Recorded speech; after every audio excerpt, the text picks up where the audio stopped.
Selection time में आप सब लोगों का स्वागत करता हूं। आईपीसी पढ़ रहे हैं। आईपीसी में आपको काफ़ी चीज़ें मैं पढ़ा चुका हूं कि इसमें कौन कौन सी सेक्शन है, इसमें कितने अध्याय हैं, किस सेक्शन को किस से अंतर्गत रखा गया है, पहले टॉपिक में कितना है, वो बहुत डिटेल में मैं आपको पढ़ा चुका हूँ। तो थोड़ी सा आप आईपीसी का इतिहास जानने की कोशिश करिए तो समझना।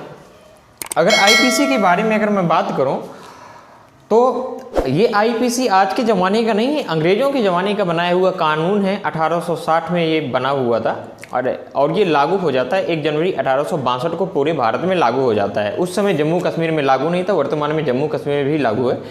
तो अगर इसकी बात करें तो आईपीसी की, तो ये जो है बहुत पहले का कानून है। अगर इसके इतिहास के बारे में अगर बात करें, आईपीसी का इतिहास,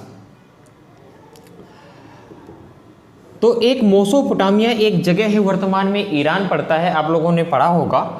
तो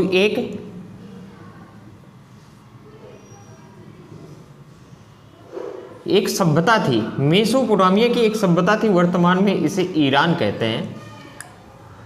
तो ईरान के एक राजा हुआ करते थे जिसका नाम था उरनुम्मो। क्या नाम था? उरनुम्मो। उनने एक कानून बनाया था कि अगर कोई किसी का मर्डर कर देता है तो फिर उसका क्या कर दिया जाएगा, उसको जान से मार दिया जाएगा। किसी ने किसी अपनी वाइफ को मार दिया तो उसके हस्बैंड को भी मार दिया जाता। मतलब बहुत घातक कानून था, जिसे आई टू आई कहते हैं, आंख के बदले आंख का कानून के नाम से भी इसको जाना जाता। तो इस तरीके के कानून चला करते थे। अगर मैं और अगर बात करूँ तो 1754 BC की अगर बात करें तो इस समय भी एक कानून निकल के आया। 1754 BC के आसपास का समय है। तो इसमें भी एक कानून चलता था, आई टू आई। मतलब अगर किसी ने किसी की आंख फोड़ दी तो तुम भी उसकी फोड़ दो। मतलब इतना भयंकर क्राइम हुआ करता था, तो लोग इससे डरते थे। मतलब पता नहीं, मतलब उस तरीके का बहुत पुराना कानून है, आज से लगभग 2500 साल पहले का कानून है ये। 1754 BC, बिफोर क्राइस्ट, यानी ईसा पूर्व का समय की बात कर रहा हूँ। ये हिस्ट्री है, भी थोड़ी सा जान रहे हैं, थोड़ी सा आपको बेसिक चीज़ें पता हो जाएं तो फिर मैं आपको लेकर चलता हूँ सेक्शन पे। तो वो ये करता था कि आंख के बदले आई, आंख, आई टू आई, एक कानून बना। ये कानून उस समय की बात है कि यहाँ पे एक राजा हुआ करते थे जिसका नाम था हम्मुराबी कानून। कौन सा? हम्मुराबी कानून। ये ईरान के ही, इसकी अगर बात करूं तो इसके एक राजा थे जिसका नाम था उरनुम्मो। उरनुम्मो ने एक कानून बनाया था, ईरान में बहुत पहले चलता था। अगर इसके बारे में अगर बात करें तो अगर किसी को कोई मार देता है तो उसको कोई ना कोई दंड दिया जाता था, बहुत भयंकर पनिशमेंट मिल रहा था। इसके बाद धीरे धीरे बात आ जाती है 1754 BC की। उसमें भी एक कानून निकल के आता है। यहाँ के एक बोलते हैं कि एक राजा थे जिसका नाम था, भारत में ही, जिसका नाम था हम्मुराबी।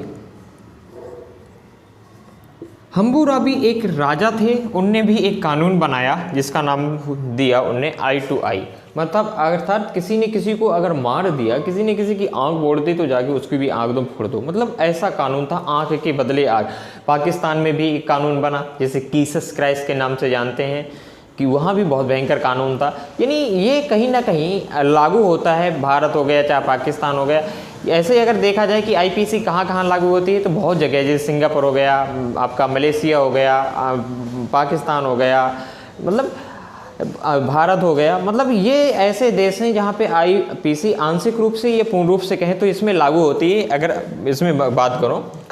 इसके बाद धीरे धीरे अगर बात करें भारत की, तो 1833 का चार्टर्ड एक्ट आता है। तो उसके बाद धीरे धीरे जैसे ही समय व्यतीत होता जा रहा है तो बोलते हैं कि राजा राम मोहन राय धर्म सुधार आंदोलन के सती प्रथा के बहुत बड़े समर्थक माने जाते हैं। तो उन्हीं के समय में एक व्यक्ति आता है। धीरे धीरे जैसे ये समय आगे की ओर बढ़ता है तो बात आ जाती है 1860 की।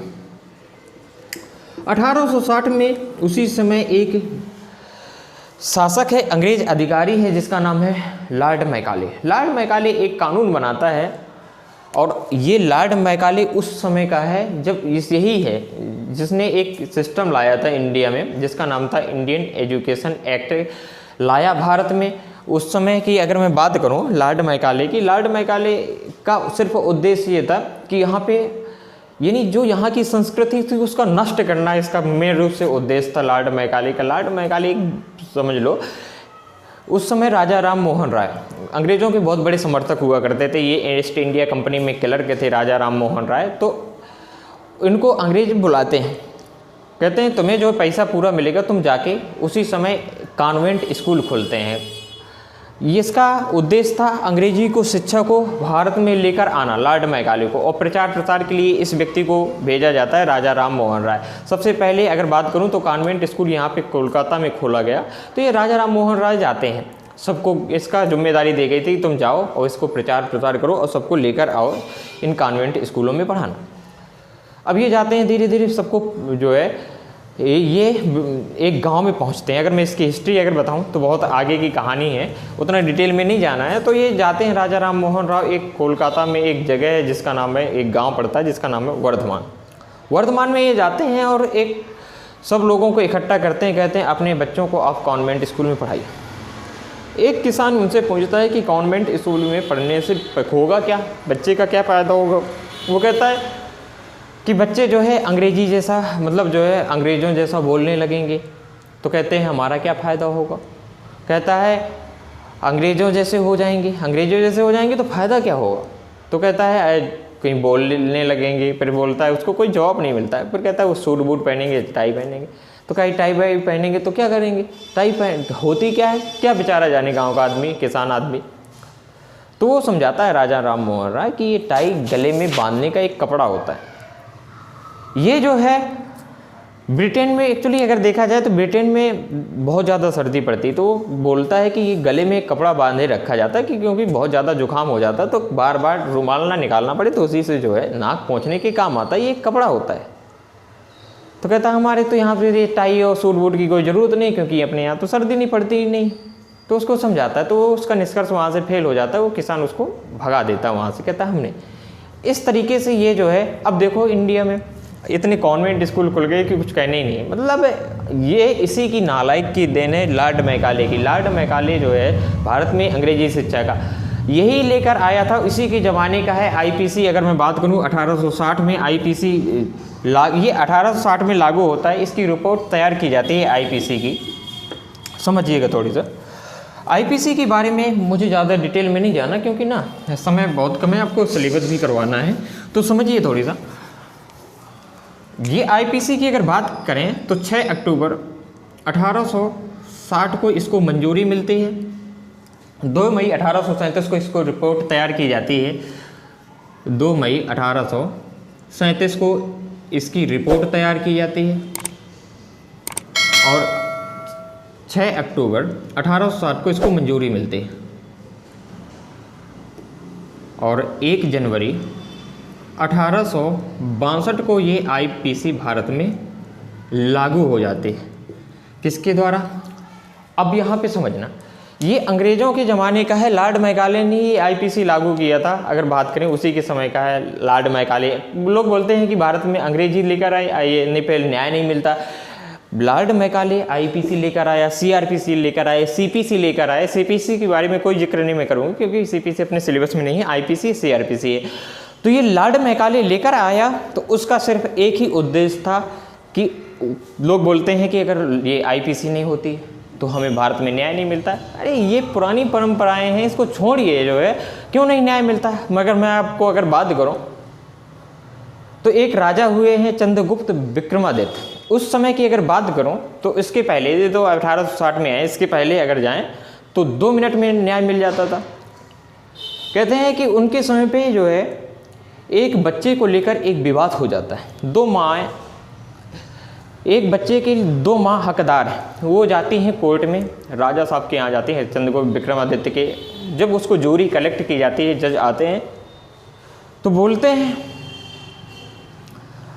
सब जो है, तो कहते हैं असली माँ कौन सी ये है, ये पता नहीं चलता कि कौन है असली माँ। लेकिन कुछ समय बाद ये दोनों माँ प्रूव कर देती हैं कि बच्चा है। अब डिसीजन कैसे लिया जाए कुछ पता नहीं चलता है। तो राजा जो चंद्रगुप्त विक्रमादित्य थे कि वो तलवार मंगाते हैं, कहते हैं इसको बच्चे को काट दो, आधा इसको दे दो, आधा इस माँ को दे दो। जैसे ही तलवार मंगाई जाती है तो असली माँ बोल खड़ी होती, नहीं बच्चा उसी को दे दिया जाए। वो भला जीते जी अपने बच्चे को कैसे कटना देख सकती है। तो 2 मिनट में न्याय हो जाता है। अब देखो यहाँ पे कोर्ट में कोई केस चला जाता है तो 20 साल लग जाते हैं। निर्भया कांड को देख लीजिए, 2012 का है, 2020 में अभी मार्च में उसका फैसला हुआ। कितने साल लग जाते हैं, 2 मिनट में फैसला हो जाता था। तो लोग बोलते हैं कि आईपीसी नहीं होता तो न्याय नहीं मिलता है।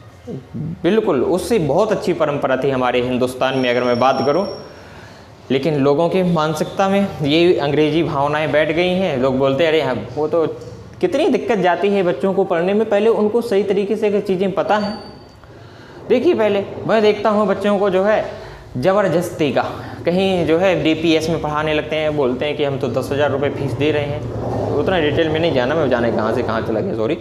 तो क्योंकि मुझे आईपीसी पढ़ाना है, तो ये सब बहुत ज़्यादा कोई मतलब नहीं निकलता है। मैं अगर आपसे कहूँ, बच्चे को उतना ही लेकर चलिए, अपनी जो परंपराएं हैं उन्हीं को लेकर चलिए। मैं तो ये कहता हूँ, ये पहले आईपीसी के अगर बारे में बात करें, लोग बोलते हैं तब के ज़माने का चल रहा है, क्यों नहीं हटा रहे हैं। कोई दिक्कत नहीं है, आपके सिलेबस में आना है तो आप इसको पढ़िए, मेरा कर्तव्य तो मैं आपको पढ़ा रहा हूँ, तो समझना इसके बारे में।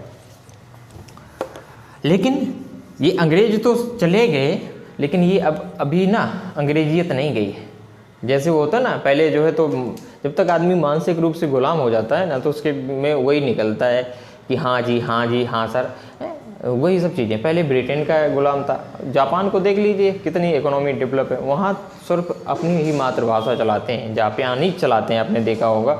वहाँ कोई मातृभाषा वो नहीं है कि अंग्रेजी हो। अंग्रेजी ज़्यादा से ज़्यादा कुछ लोग बोलते हैं इंटरनेशनल भाषा। इंटरनेशनल भाषा होती, ऐसे देश हैं 200 से ज़्यादा देश हैं, इसमें मुश्किल से 12 देशों में इंग्लिश बोली जाती है। सब मिक्सचर है, कहीं लैटिन का है, कहीं ये थोड़ी बहुत इंग्लिश बोलना स्टार्ट कर दिया तो वो अपने आप को समझता है कि मैं सब कुछ जो तो शेक्सपियर का फूफा हूँ।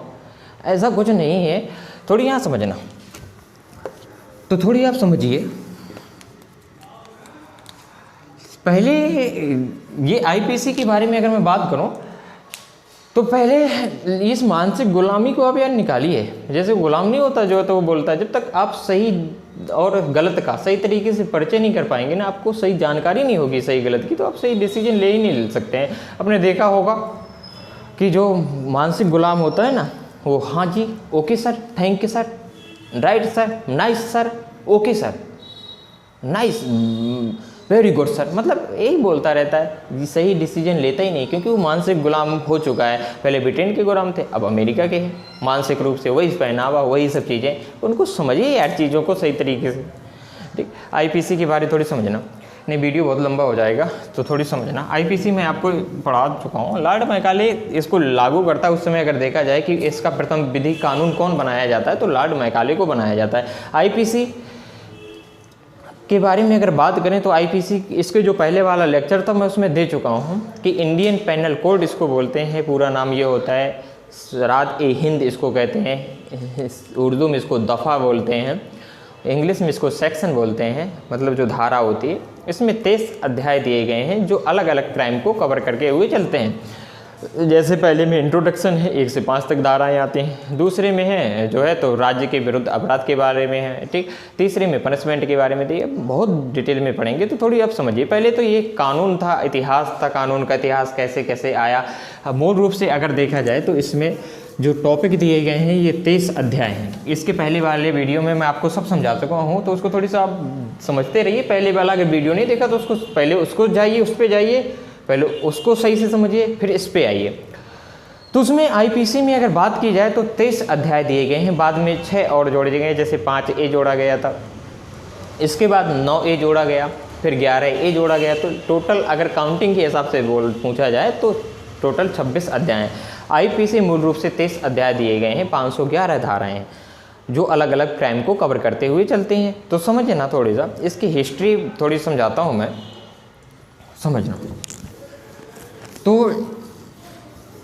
अगर आपसे पूछा जाए कि आईपीसी लागू कब से होती है, तो लागू होने की डेट 1 जनवरी 1862 है। कब? 1 जनवरी 1862 से आईपीसी पूरे भारत में लागू हो जाती है। अब तो पूरे भारत में, पहले जम्मू कश्मीर को छोड़ दिया जाता था क्योंकि वहाँ आरपीसी चलता था, रणवीर पेनल कोड चलता था। एक डोगरा वंश के शासक थे रणवीर सिंह, उनके नाम पे चलता था। अब तो पूरे का पूरा आपको पता है कि जम्मू और कश्मीर को यूनियन टेरिटरीज में बना दिया गया है, जिससे 8 आपके जो है तो यूनियन टेरिटरीज हैं, केंद्र शासित प्रदेश हैं और 28 राज्य हैं। तो अब तो पूरे भारत में लागू है, पहले ऐसा नहीं हुआ करता, पहले जम्मू कश्मीर को छोड़ दिया गया था और अब तो 31 अक्टूबर से पूरे भारत में लागू है 2019 से, क्योंकि एक राज्यसभा में एक बिल पारित किया जाता है, उससे पूरा का पूरा कुछ 370 की कुछ जो सेक्शन थी उसको हटा दिया गया। अब तो ये पूरे के पूरे भारत में प्रभावी है। तो इसके बाद अब मैं जो आपको अगला वो पढ़ाऊँगा ना, तो उसमें आपको क्या क्या पढ़ना है उसके बारे में थोड़ी समझिएगा। आईपीसी में अब इंट्रोडक्शन पूरा हो चुका है, इसकी हिस्ट्री पूरी मैं आपको समझा चुका हूँ कि ये कहाँ से आया था, इसमें अंग्रेज़ों का बनाया हुआ है 1860, पूरा का पूरा हिस्ट्री इसके पहले समझा चुका हूँ, उतना डिटेल में मुझे नहीं जाना है। तो आप इसके पहले वाला एक बार वीडियो देखिए। कल से मैं आपको पूरा का पूरा एक एक सेक्शन को कवर करूँगा। पहले मैं इंट्रोडक्शन पढ़ाऊँगा, 1 से 5 तक की धाराएँ आती हैं, पहली धारा में क्या है, दूसरी में क्या दे रखा है, तीसरी में उसको डिटेल में पढ़ेंगे।